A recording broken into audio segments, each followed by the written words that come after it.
I think I'm on here. That's good. I know it doesn't sound like me. I'm a little bit under the wind here, and I don't recognize my own voice because of this gadget here. But you wouldn't know the difference anyway, so that's fine with me. This is the subject of today's presentation. As you can see, it is part of a comparative study which I've been making for years with Egyptian medicine, Egyptian languages, this and that, which is an area of interest on my part. I take my fun seriously. So as you can see here, it's an in-depth study of comparative cross-sectional, which covers a period of 5,000 years. The whole essence of the presentation is to show you that nothing really much have changed over a period of 5,000 years from ancient times to modern times in Egypt. It is more like deeply inherited. I cannot speculate on the chromosomes or the genes, but at least tradition carries just about as strong power as genetic. And in Egypt, it carries on through the time uninterrupted. It may assume different names, different shapes and words, but it is the same tradition carried on and on for the last few thousand years. Today's lecture is not about this. Okay, this is just kind of to get this out of the way. It's not a travelogue or anything of the kind, but it is actually a serious study of comparative cultural perspectives. This is a map of Egypt with the colored centers that represent different periods in which ancient Egyptian civilization have taken place, have taken root, starting at the very bottom, south of Aswan, the very early capitals of Egypt, before Egypt was united to north and south, under the King Narmer, which is about 3,600 years BC. Okay? If you're in Egypt, if something that is less than 1,000 years old is not antique. So when you're talking about the 5,000-year thing, you're going back into history then. Beans, the most absolute, most beautiful and stable food in Egypt, is called fool or fool medammis. It has been a traditional dish in Egyptian culture for thousands of years. I'm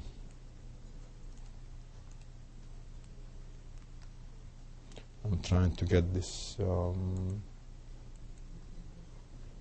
Here. The word fool, how to pronounce it in English, in Arabic, from Coptic to ancient Egyptian hieroglyphics. The same word. And basically the same way of presenting it and selling it on the street corners.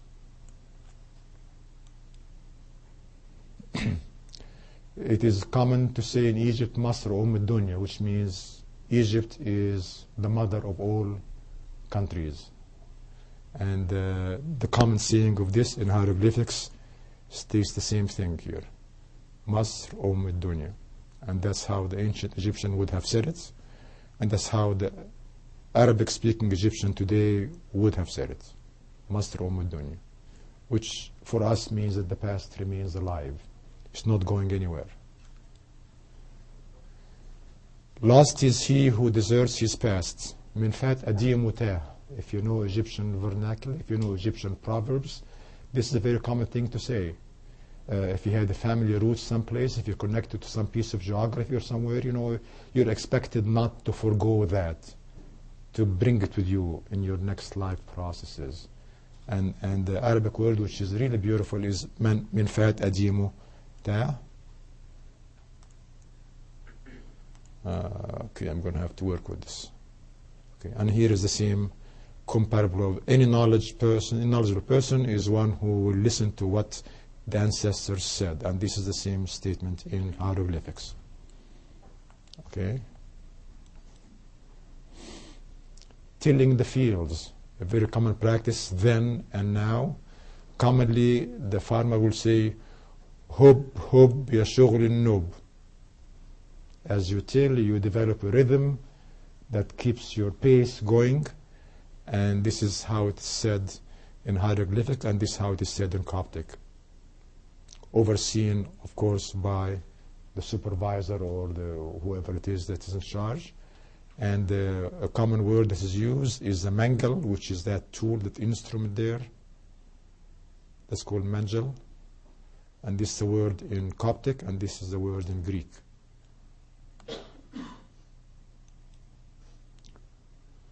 Here's the source of that statement. Hob yashughrinu, a combination of Arabic and Egyptian. Makes one wonder about the real etymology of Bob in the song. Working the fields, plowing, reaping, and harvesting are scenes which are shown in this panel. Excuse me.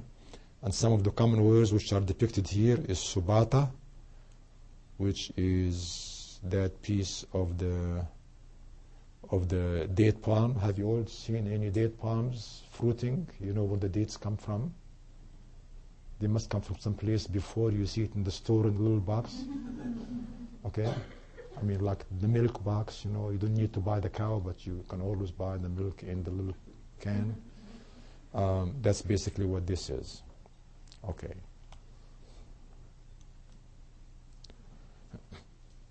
Depiction of an ancient Egyptian village. Common words which are used in the context is tina, which is mud. You see a lot of that here. And bersim, which is alfalfa, which is being harvested right here.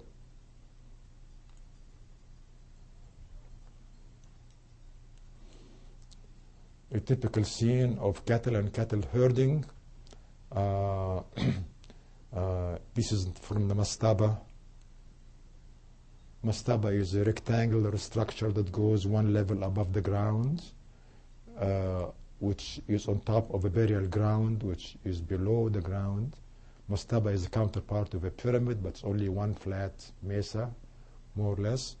And it is from the mastaba of this gentleman here, Ptah-hotep as-Saqqara, 5th dynasty. And some of the common words which will come across here when you look at a scene like this is halum, which means milk. Here is the mastaba, and that's the word mastaba. And the word is shersh, which is a byproduct of the milk. When you process the milk into butter and cheese, then some byproduct is called shersh. Okay, tell me if I'm going too fast or too slow, because I can go faster if you like me to. No? Can we ask questions as you go? If you've been good, yes. With the Arabs, it looks like a lot of these words have common roots with the ancient Egyptian. Oh, absolutely, yes. Is the path then from Egyptian into Arabic, or was the path is from Egyptian? Words, would they have come from? The path is from hieroglyphics into Coptic into modern Arabic. That's so these aren't words that came out of Arabia. They're words that came out of... No. Arabia is completely divorced out of this context. Arabia does not figure out anything in Egyptian history. The Arabic language, yes. I mean, at some time, the only language spoken in North America was the Indian language. But now we speak English. So the language, actually, a lot of Egyptians will feel kind of offended of being called Arabs, because this is only very recent history in Egyptian compared to Egyptian history, which extends far before that. I am an Egyptian, and I'm Arab by speaking the Arabic language, but that's about it. You know, but I don't feel, inside my heart, I don't feel an Arab, I feel Egyptian. I don't know what an Arab is supposed to feel like. I don't know if I answered your question. I did? Thank you.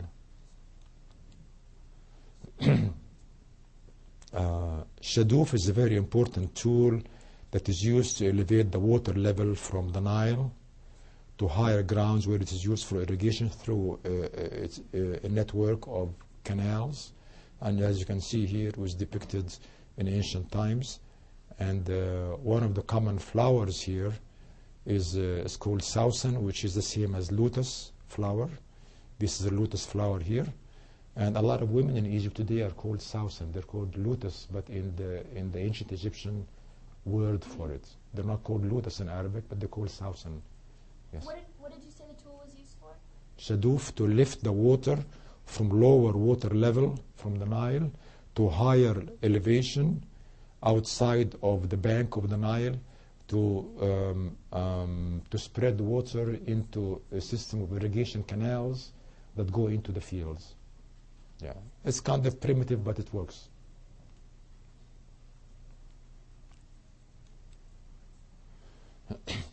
The water wheels are very common Egyptian tradition. They perform the same function as the sajuf, but it is more like a mass production of the same idea.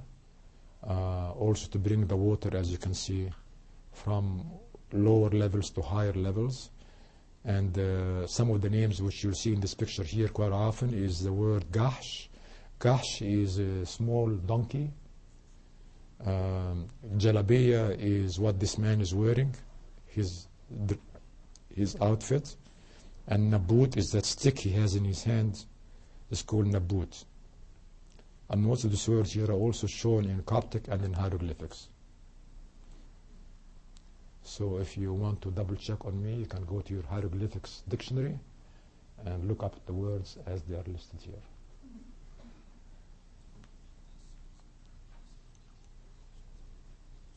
Another depiction of the Sakya, or the water wheel. This is from the Alexandria Museum, showing an image of it from later period. It's the same concept. The last annual flood of the Nile after the operation of the Aswan High Dam in the late 1960s. As you can see, there's so many monuments that have been lost to the Nile, and now some of them have been rescued by UNESCO and other international organizations, including the Egyptian government also. But this is the last flood of the Nile. And some names which are commonly relating to this is Demira. Demira is the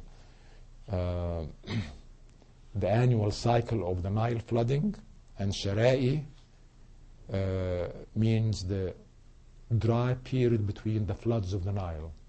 The Nile used to flood in the summer months after the spring rain in Ethiopia, which is the source of the Nile in the Blue River, if you remember your geography.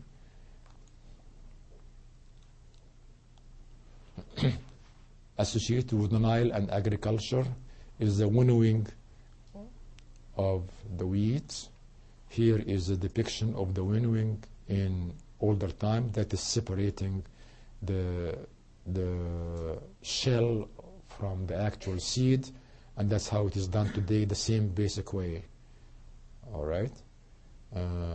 Shikara is the package in which you put the seeds. Ardab is a measure of like a couple of boxes worth. I don't know, there's no equivalent for it in English. Bushel would be a good idea. Yeah. Thank you. Transport of grain,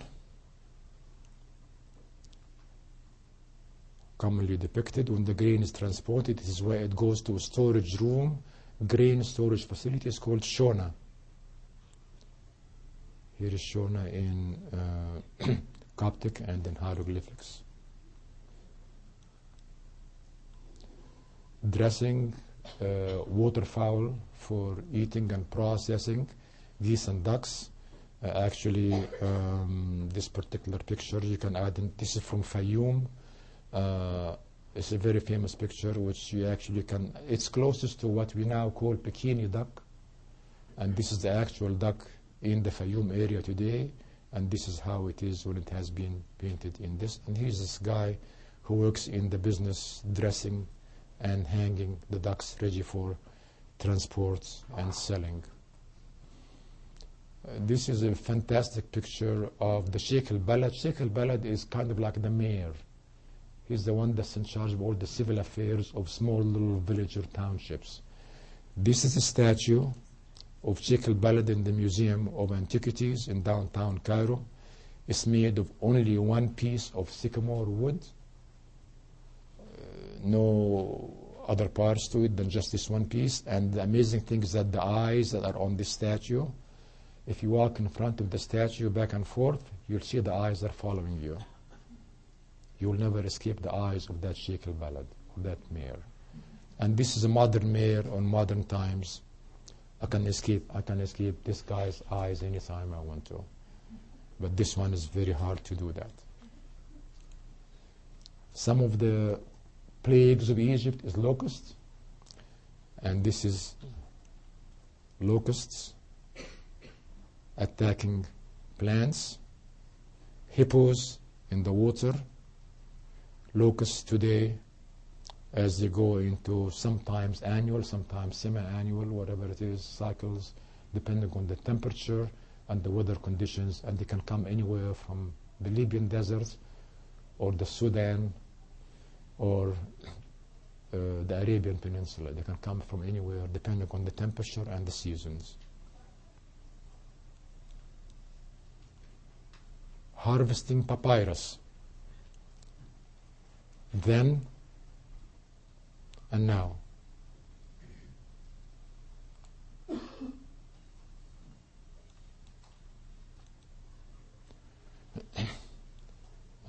Tahtib is a very common sport, especially in the south of Egypt. You have two long sticks. Ceremonially, it's like dueling, and you don't hurt anybody or anything, but it's just a ritual of celebration and festivities during the Eid or some of the other religious ceremonial times.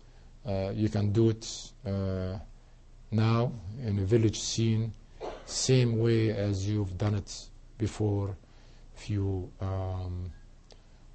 thousand years before. Some of the common words used in this context is hara, which means a lane, a very narrow lane, and here is the word ya'ayil. When you're overcoming the other vanquished contestant, you call him ya'ayil, you little punk.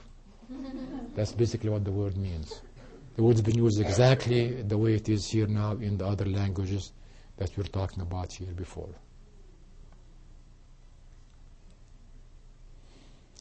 Building bricks from mud. Many structures, actually most structures for the houses, for the living in ancient Egypt are made from mud bricks, and that's how they made mud bricks then, put them in molds, as you can see, and that's how they make them now.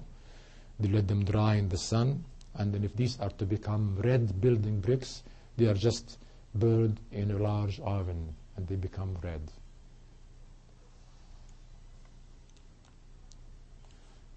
Carpentering is a profession that was very well famous in Egyptian buildings.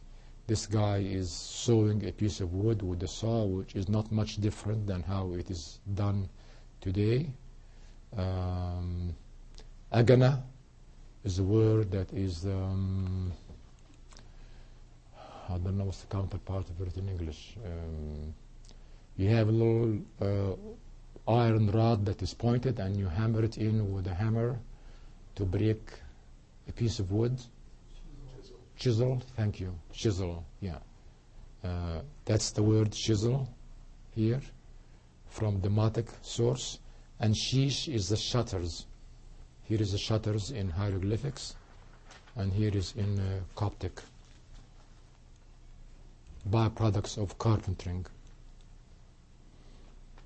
I don't know if you've ever been to the northern coast in Egypt and you watch fishermen just basically dropping off their fishing boats and then hauling a whole load of fish to the shore and selling it on the spot as you're sitting down under your umbrella and having a good time.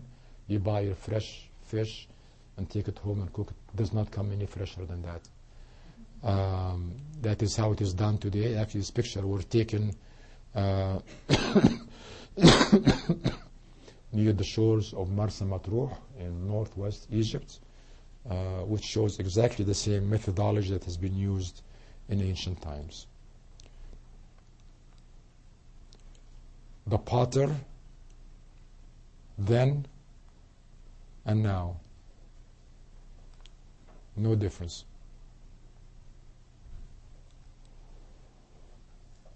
Cutting weeds or harvesting weeds with an instrument called the manjal. Here is the manjal in Coptic and in Greek. This is the manjal, that's that sickle-shaped tool with sharp edges, and that's exactly the same tool that's been used a few thousand years before. We're just skimming the surface now. We haven't gotten to the good stuff yet. So I hope I'm warming you up enough for this. Beehives and bee harvesting and honey. Honey is one of the most important and most potent remedies for a wide variety of diseases, especially infections of the skin. This is the honey cells or honey bee cells or bee houses here, and this are the bees here.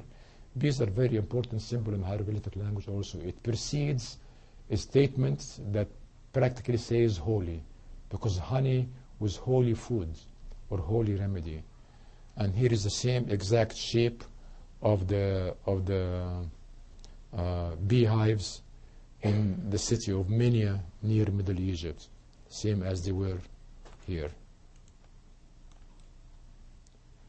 The Nile River was and still is the greatest conduit for transportation of vessels and produce from the south to the north and vice versa. And what happens then is what happens now.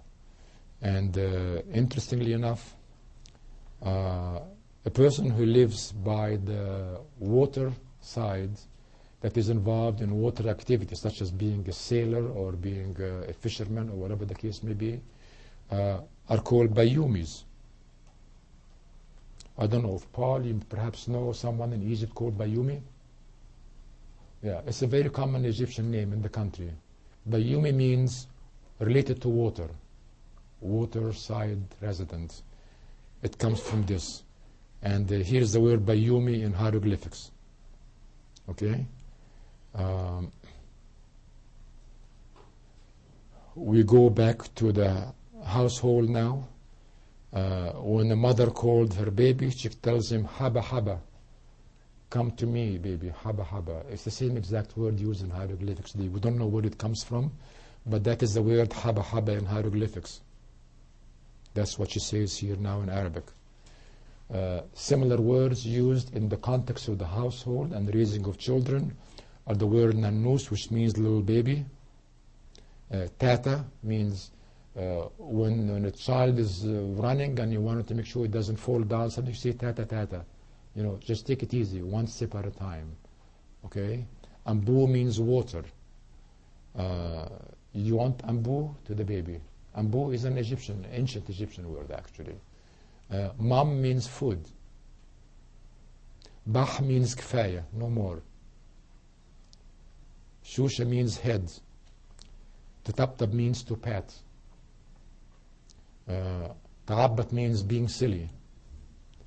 And here is Haba Haba min Yigili, which is exactly what you're seeing here on the left-hand side. Common phrases used around the house.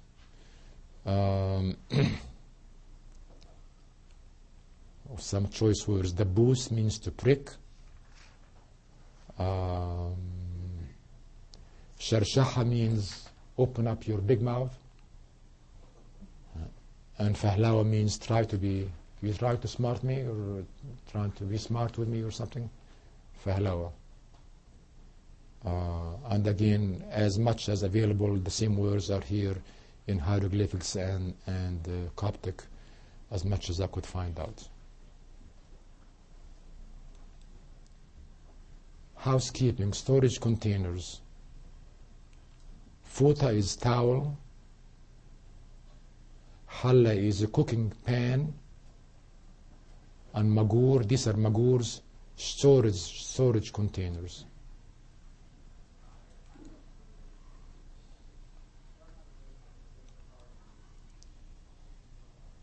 Familiar household words. Bach refers to spirit. When you want to avoid the evil spirit, you say Bach.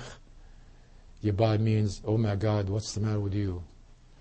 Yibaba means cannot speak straight. You're blabbering. You're not clear. Mishawish means twisted, not in order. Mehalhil means very poorly dressed in rags. That's mehalhil. And Yisakha means you're really mudding things up. Suti is a good word for it.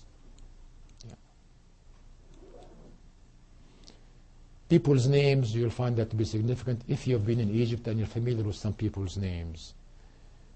Gamgum means strong.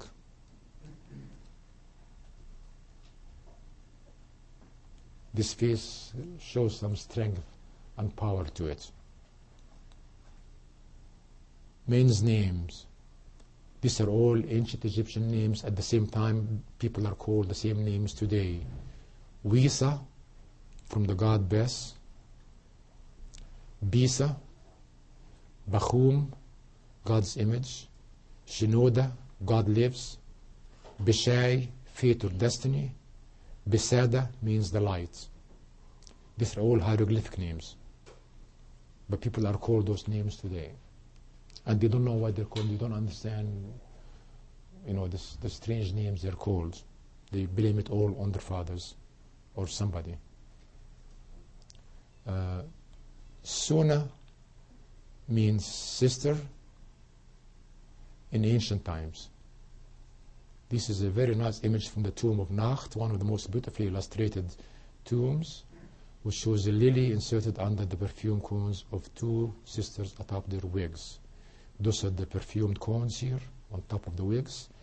Egyptian women, as beautiful as they are, they all have their head completely shaved because they are scared to death from epidemic typhus, which they knew it was transmitted by head lice.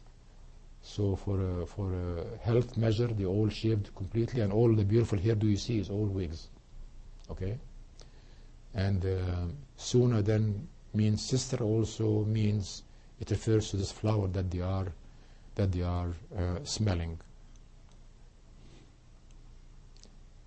Other nicknames: the tomb of Vizier Ramos at Sheikh Abdul Qurna. The word Dosa. I have a cousin, her name is Dosa. She does not know what the hell the word means. She just knows she's called Dosa. But that is, I should tell her that that's where your name comes from. Okay?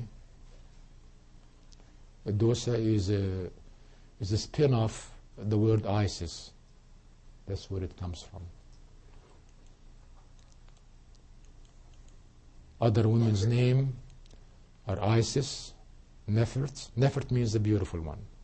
Nefertiti means the beautiful one also, and Nefertari means the very beautiful one. They're all on the spin-off of the word Nefer, whether it's Tari or Tori, whatever, but Nefer means beautiful. What's for dinner tonight? Beans. You cannot escape that. Beans is the thing, it's the ultimate.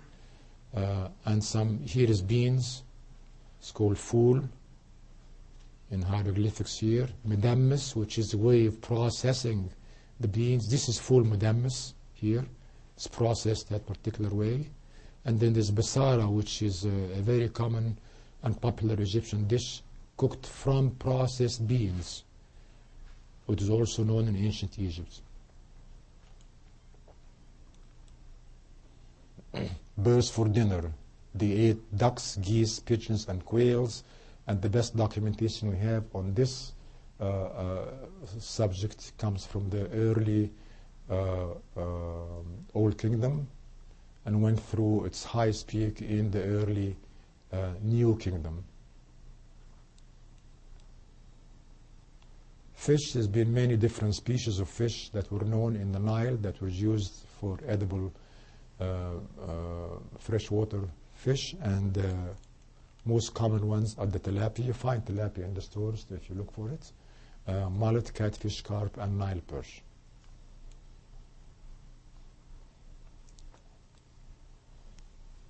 Vegetables, they ate romaine lettuce, they ate cucumbers, they ate radishes, they ate lentils, and they ate chickpeas.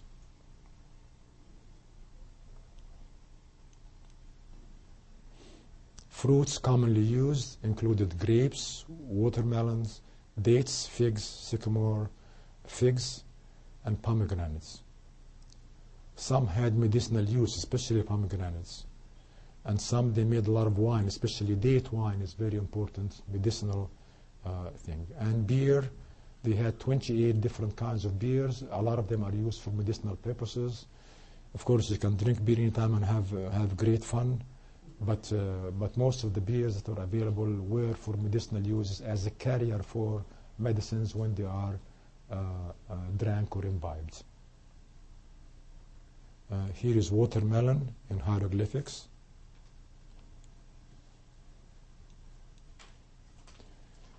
Pastries that they ate included kak and isun, which is from anise, product of anise. If you ever drank isun or anise for tea, if you want a great herbal tea, which is fantastic to heal your stomach if you have a stomach upset or something, just buy the anise seeds and boil them in water as you would boil tea leaves and drink it. It's going to come up as a nice deep yellow color, and it is great taste, and you don't even need to sweeten it up. It has some natural sweetness to it, and drink it. That's all what I drink now.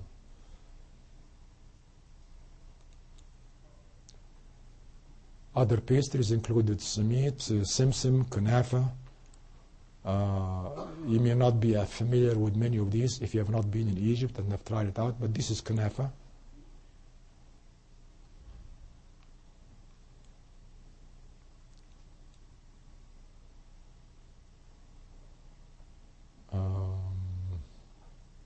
It's hard to explain these, so I'll just run over them. The mood of the neighborhood. Hawash, when you're addressing people that are low class, the accursed class, you call them hawash. Mashmoom means a small person or a small delinquent person. Yufat means run away. When you're attacking, you're playing with someone and he runs away from the middle of the fight, you tell him Yufat, which means you're running away from a battle, which is quite an insult. Afsh, it describes someone as smelling like a cockroach. So you call him Afsh or Ifish.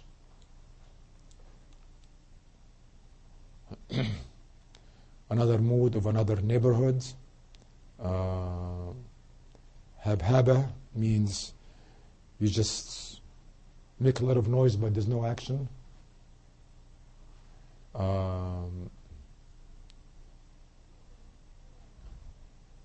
Muzafzif means you're pitiful. Yuwahwah means you whisper untruths in other people's ears.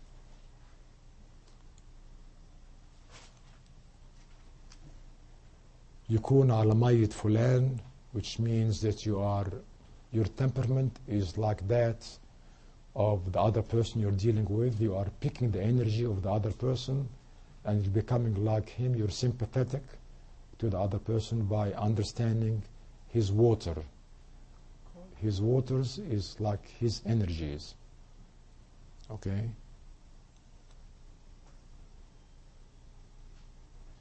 In the middle of the Luxor Temple in Luxor, this succession and overlap in cultural expressions. You have here a mosque in the middle of a temple that has been there before it for about 3,000 years. And you also have Christian icons overlapping Muslim icons in the same ancient Egyptian temple. So you have here quite a bit of a cross-cultural impregnation between ancient Egyptian, Muslim and Christian edifices. In the celebration of Ramadan, which is the holy fasting month of Ramadan for Muslims today, kids walk around the neighborhoods at night with little lanterns and say, Wahawi ya Wahawi il Yoha. It's a kind of ritual words depicting the occasion. And here is exactly what it is in hieroglyphics. Wahawi ya Wahawi il Yoha. Here it is in Coptic, and here it is in hieroglyphics. It's a ritualistic celebration of the occasion. Other common sayings have to do with various food items. Toot is like grapes, but it is not grapes. I don't. Maybe you can tell me what it is in English. You recognize that fruit?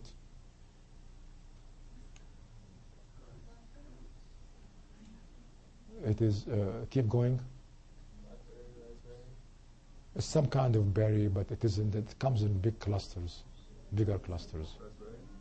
No, not raspberry. I know raspberry. This grows in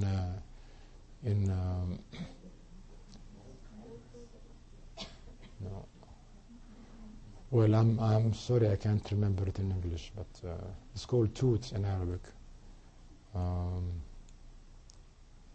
Yeah. Anyways,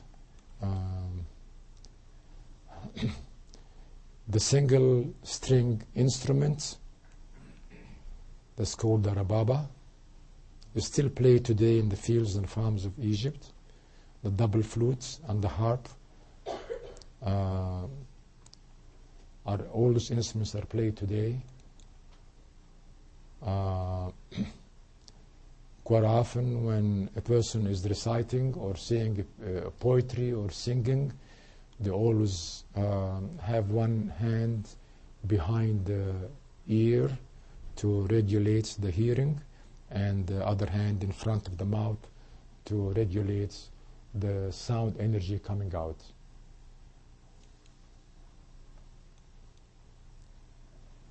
The same basic musical instruments are used today in one of the celebrations.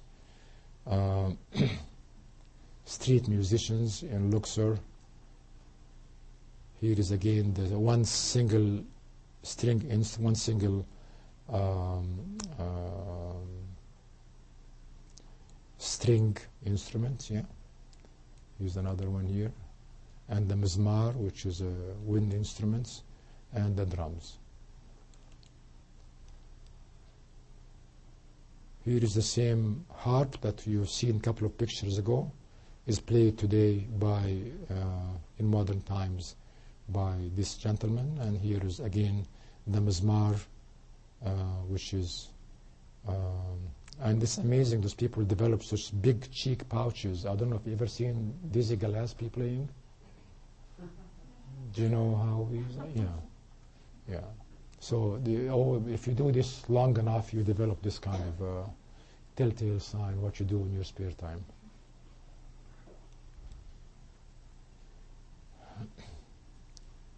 Now, this is something that's of great significance that I should speak for take a couple of minutes to speak about.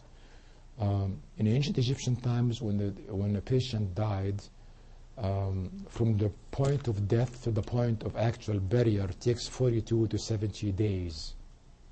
Okay, or 40 days to 72 days, that's more accurate, yeah, depending on how elaborate the process goes. And then the burial takes place. In modern times, when an Egyptian dies, he gets buried the same day before sundown, the same day the patient passed. And then 40 days later, the family and the friends go to the cemetery and reenact the funeral rituals again. 40 days exactly, it's called the fortieth, it's traditional in Egypt, to reenact the same rituals, and then the whole story is complete and finished. The 40-day deal in Egyptians that die today is only equivalent to the 40-day ritual of mummification and then burial in ancient times. It is not found in any other Muslim culture anywhere in the world except Egypt, because Egypt the only country that has the history of mummification and burial after mummification 40 days later. We do this today. We don't know why we go to the cemetery 40 days later. We have no idea, but that is where it all starts.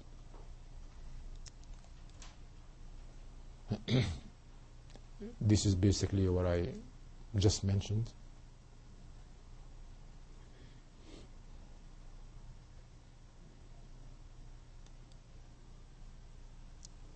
Offerings are given to the dead in the burial chamber in ancient times for his or her use in the afterlife, so they do not starve to death, quote unquote. This is funny.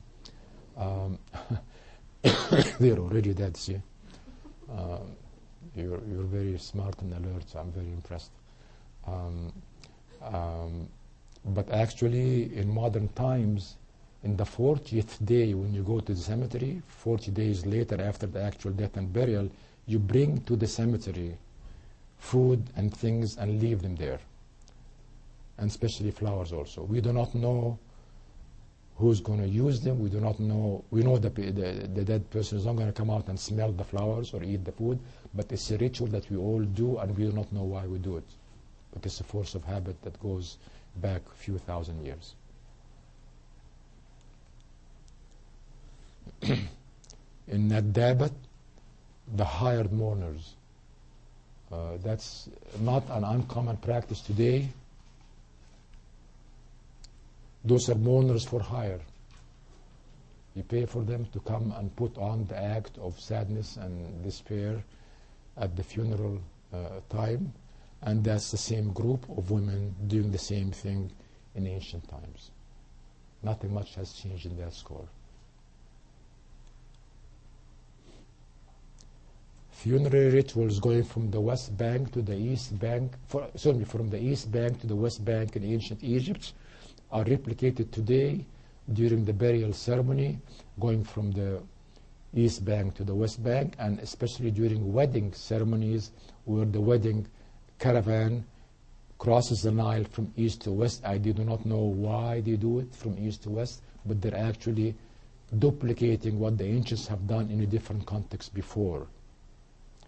But if you live in the area of Luxor to Aswan in the south of Egypt, you'll notice that all native wedding ceremonies go through the same path that the ancient burial practices used to go through. No questions asked.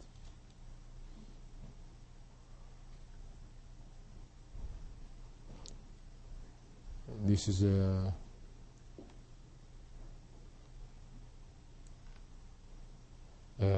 modern, quote-unquote, cemetery or burial grounds in the desert in Egypt today. And those are mourners.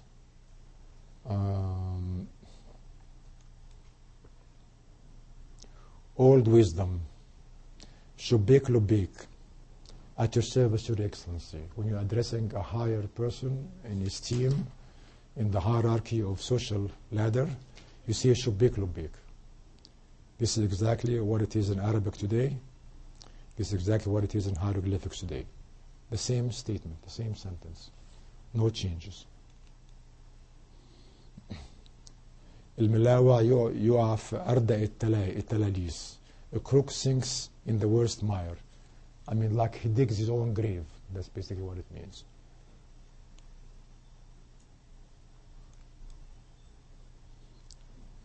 Overweight. The heavier you get, the less manly you behave. That's basically full of food, energy reduced. Same statement here. Nothing must have changed. On mourning and grief, تنع زي الدرة, mourning and weeping like a kite, meaning that you go to the funeral. This addressed to old corny women that go around and just make a scene as if they're really sad, but they're actually there because they're having a great time being part or witnessing the passage of someone that they hated their guts. But they have all the right appearances of being sad. So they're socially, politically correct, but inside everyone got their number. So that's exactly what it says here.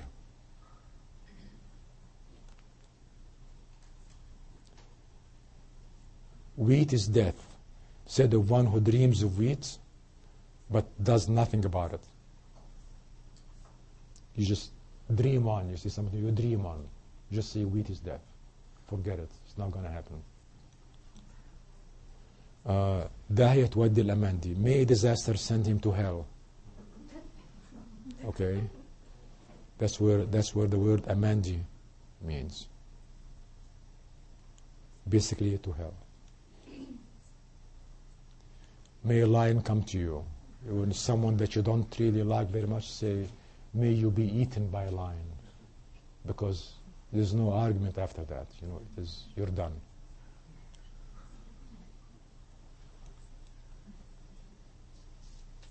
On being two-faced. جاك العدو تتششل بطرحتها تبكي بحرقة من كتر فرحتها. The enemy woman came, pulling violently on the veil around her neck, weeping loudly, but out of joy. That's what I just mentioned before. And this is the Coptic key word for it. People have not changed much.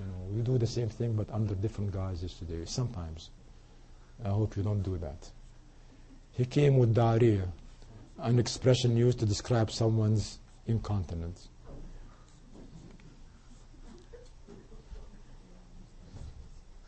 You ever had a superior that makes you want to go to the bathroom real quick because you just can't hold it anymore, right? That's that kind of situation. ترعى نشفت وبانت زائقها. When things dry up, the small little cracks appear. On running out of funds. It's a metaphor for running out of funds. I guess that's part of the American economy today, so you can all relate to that one. You have to keep digging deeper in the cracks. On being locked up. مقفول بالضبة المفتاح. Closed with lock and key. Instead of something that is firmly and permanently locked up. Dubai is a wooden lock from Coptic and Egyptian.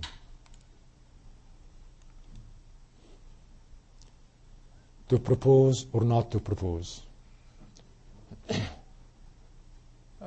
He should put his plow, his gold, and his mother's hair in the dish. A guy will do everything he could possibly can to make himself look good when he's going to propose to his girlfriend's or his woman's mother. You have to appear your best. So you will put everything in your offering dish, including all those things. Okay, I guess this is the end of it, and this is the references I used. And if you have any questions, I'll be happy to address them. Thank you.